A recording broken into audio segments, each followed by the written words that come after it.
2024 પૂરું થઈ ગયું છે અને 2025ની શરૂઆત થઈ ગઈ છે, પરંતુ 2024માં એવી ઘણી બધી ઘટનાઓ બની કે જેને કદાચ તમે ક્યારેય નહીં ભૂલી શકો. બની શકે કે તમારી પર્સનલ લાઈફમાં પણ એવી ઘણી બધી ઘટનાઓ 2024માં બની હશે કે જેને કદાચ તમે ક્યારેય નહીં ભૂલી શકો. આપણા દેશમાં પણ એવી ઘણી બધી ઘટનાઓ બની કે જેને કદાચ તમે યાદ રાખશો અને આની સાથે સાથે આ દેશ તો યાદ રાખશે, પરંતુ આખું વિશ્વ પણ 2024માં ભારતમાં બનેલી ઘટનાઓને હંમેશા યાદ રાખશે. ત્યારે આજના વિડીયોમાં આપણે જાણીશું કે 2024માં કઈ એવી ઘટનાઓ બની હતી, મહત્વની કઈ ઘટનાઓ બની હતી કે જેને કદાચ તમે ક્યારેય નહીં ભૂલી શકો. એટલે માટે થઈને આજનો આ વિડીયો પૂરો જોઈ લેજો.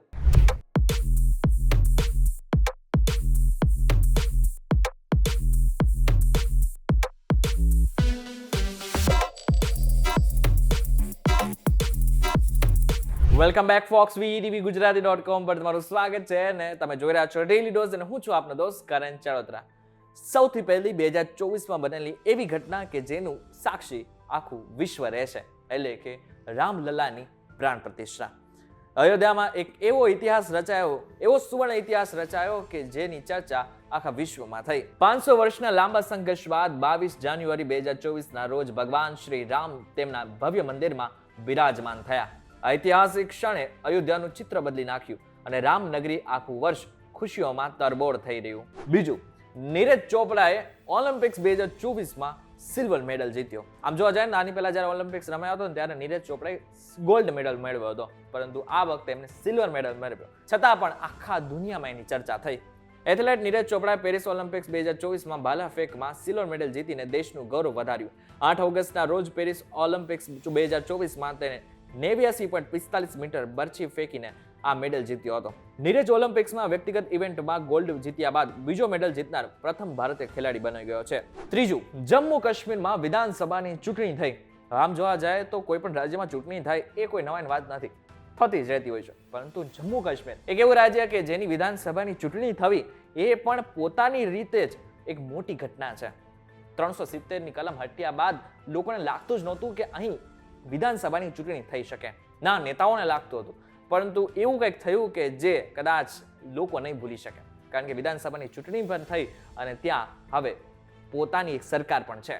જો કે ભાજપને આનાથી આશા હતી કે કદાચ તેઓ જમ્મુ કાશ્મીરમાં જીતી શકે, પરંતુ એવું થયું નહીં. ઉમર અબ્દુલ્લાની સરકાર બની ગઈ અને ભાજપનું જે જીતવાનું સપનું હતું ને એ સપનું જ રહી ગયું. ચોથી એવી ઘટના કે જે સાંભળીને કદાચ કોંગ્રેસના જેટલા પણ લોકો હશે, એટલે કે કોંગ્રેસને પસંદ કરનાર જેટલા પણ લોકો હશે, એમને બહુ જ ગમશે.